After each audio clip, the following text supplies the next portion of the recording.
就一开始到话剧团这个缘分是怎么开始的？从小就我非常喜欢这个唱歌跳舞，因为当时我们这一代这个小孩，这个娱乐是非常丰富的，从小就把自身的这个身上的这个艺术细胞就活起来了。对，当时我是1995年，那时候在读那个江孜中学高3应届生，非常幸运。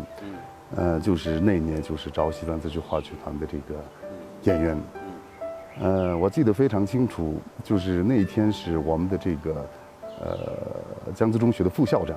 就是带领这个咱们话剧团的3位艺术家，就是进了咱们的这个教室，然后他们说是这次我们这个日喀则江孜这一带，先是海选，看演员，在我们班里选了2个。然后就我们在一个教室里，老师让我们就是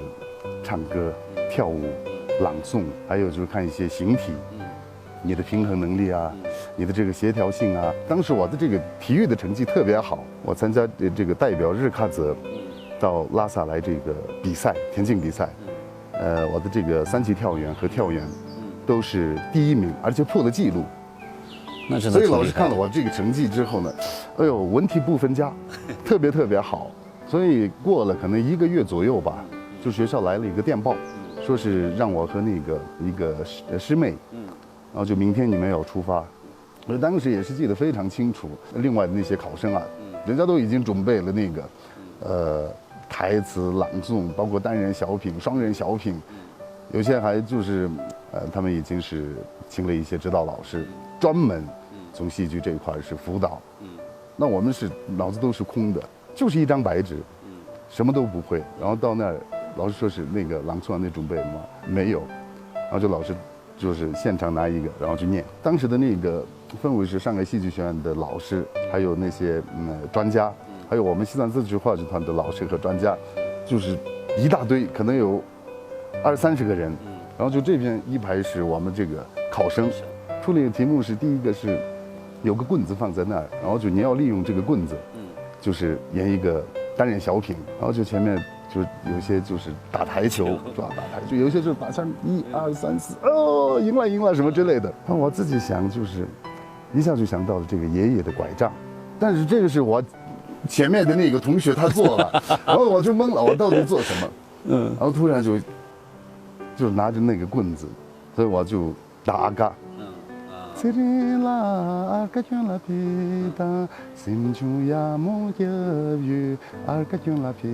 就从头到尾完整的，就是表演。老师说是非常好，又唱又跳的。对。第2个是我和一个同学双人小品，正在下雨，然后就突然就是自己肚子不舒服，后面只有一个厕所。你们2个一进去，那边只有一个蹲便器，后面这些都是你们自己想象，你们自己演。然后就这个衣服啊，然后就放在这个头上，然后就左看右看，然后就看我那个对手，然后就一看，他开始去那个后面那个厕所了，然后就我也跟他一块去，然后就老师说是只有一个蹲便器，我就突然就想到那个，然后就不知道怎么回事，我就把他推开，然后就坐在那个蹲便器上面，突然哄堂大笑，我不知道是怎么回事。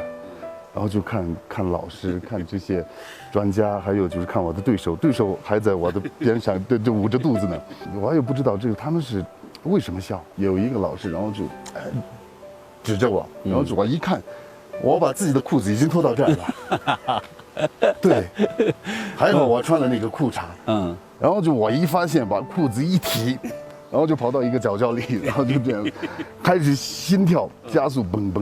我的脑子里只听见这个，可能老师在那边叫我什么任庆你过来，我都没听见。然后就旁边的那个同学，然后就一直都是老师叫你。然后我就过去了中间，非常好，他们都是在那边鼓掌，非常生活，非常自然。已经进入那个角色了。对，我已经进入到那个角色了，我也不知道。可能这就是一个本能的一个反应，所以就这样，后来我只参加了1天，好多同学都是陆续的参加了4个月，然后回去之后呢，一直就是等，一直都是想象刚见到3位老师的就是那样一个场景，就是后来就是真的录取。学这个专业的过程当中，就是包括戏剧学院，包括我们的话剧团里面，有没有就是对你的表演这个专业有特别大的影响？有没有这样的前辈演员或者是你的同事？哎呀，太多了。刚到这个话剧团，首先他们的这种饱满的这种精神状态，还有就是对工作的认真负责，还有就是对艺术的执着精神，真的是非常非常敬佩。这里面就是感谢的人特别多，尤其是感谢多布杰老师。我第一部电视剧《文成公主》，也是多布杰老师推荐的。当时多布杰老师说，就是任清顿珠给我提供2张照片，现在中央电视台要准备拍一部这个电视剧，叫《文成公主》。我觉得你比较适合就是演松赞干部。然后过了1个月之后呢，然后就老师来电话，来，那现在那个咱们的导演都已经到拉萨了，导演非常非常想见你。然后就开始就紧张了，然后多布杰老师带我见那个咱们的导演，导演一看就你比那个照片上面更像松赞干部了，就那个导演也是非常非常激动，蔡小静导演非常著名的一个导演，然后就这么厚的一个剧本，就是给我，从今天开始你要好好的看这个剧本，好好的琢磨这个角色，所以非常非常激动。拿了这个剧本，然后就从这个酒店到这个话剧团是不知道是怎么走过来的，然后就激动之后，就是自己冷静下来，冷静下来之后呢，松赞干部，这是一个不仅在西藏乃至都是全国都是家喻户晓的这么一个人物。那我刚毕业，经验经历都是欠缺，那我怎么去塑造这个角色？然后开始就是好几天都是失眠，然后就我第2天就开始就是找我们的这个前辈老师，后来就是进入这个剧组之后呢，多布杰老师对我帮助非常非常的大。每一次就是角色，比如说呢形体上面也好，语言上面也好，包括一个眼神，都是在指导。你看现在这个拍完之后到至今将近24年了。被人叫了我24年的松赞干部，所以我觉得作为一个演员，能够拥有这么好的一个角色，一直在观众的心里，真的是非常非常骄傲。所以这里面当然了，自己也是付出了很多。在这个拍摄的过程当中，将近4个月，每天晚上只睡差不多3个小时。还有这个话剧团的老师们的这种敬业的这种精神啊，尤其是这个多布杰老师，就是之前我们这个西南自治话剧团和国家话剧院联合打造出来的那个话剧共同家园，这里边多布杰老师扮演的是义经，还有那个多布杰老师串了一个角色，就是我们藏军的勇士，就那里边跟英军就是打斗的场面特别多，就是第一场演出就是我们跟打斗的时候，不是我们中间这个台子要对升起来的，然后就底下都是大炮。在这个过程当中呢，多布杰老师那时候扮演那个藏军，然后就一退就是掉在里边了，然后就这边肋骨断了2根，说是这还然后就后脑勺这块磕破了，这边也受伤了。说按道理来说呢，第2天演出就是演不了了。对，我们也想那这个明天的演出是肯定会取消的。那没想到，多布杰老师就是坚持，明天的演出是非常重要，我要演。所以这个真的是对于我们这个年轻的这些演员来说呢，就是一个上了一堂课。所以那时候我才知道这个我们所谓经常说的这个戏比天大，我理解了。所以现在我们也是一直都是践行我们老一辈艺术家们的这个光荣传统和优良作风。他们把这个戏剧的这个接力棒就是交给我们，说那既是千钧之重的责任，又是无比光荣的使命，我们一定要把这个接力棒接好，然后就交给下一代。所以这是我们作为演员的这个使命感，也是义不容辞的一个责任。你要从表演这个专业上来的说的话，就是话剧也行，电影也行，就是对你从表演这个心得上比较印象深刻的是哪部作品，跟我们分享一下？不管是小戏小品也好，大戏的话剧也好，包括电影电视剧，每一次的角色都是我是付出100%。当然了，那这里边的可能是付出最多的、印象最深刻的，是共同家园的这个巴萨索朗望庆和八廓街北院里边的奇美。因为共同家园它是一个传统话剧和高科技结合的这样一个天衣无缝的这样一个作品。这里边你不仅仅要演，这里面有很多的跳舞的场面，比如刚开始的这个打阿嘎，中间这块出征舞，还有最后就是生死离别的这样一个婚礼的一个舞蹈，技术技巧比较高的那个是我托举那个索真，最大的这个挑战就是自己的这个体能能不能跟上。整个戏一这个演下来，就是衣服的里边的这些衬衣全都是你拧一下可以就是汗都就是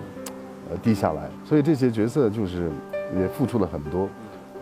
当然了，就是广大观众也是对这个戏评价也是非常高，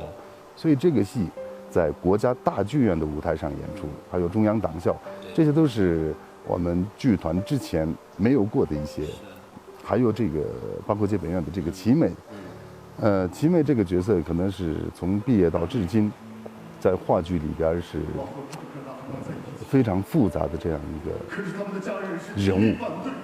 而且他是这个年龄这个段，从30岁到将近80岁的这样一个跨度，不仅是自己的这个声音，不仅自己的这个形体有一种变化，还有内心的一些变化。因为这个话剧其实真的是它的难度是非常非常大，那不像影视剧，它可以重拍，它可以配音，它可以后期的这个剪辑。那这个话剧是从头到尾就是一气呵成，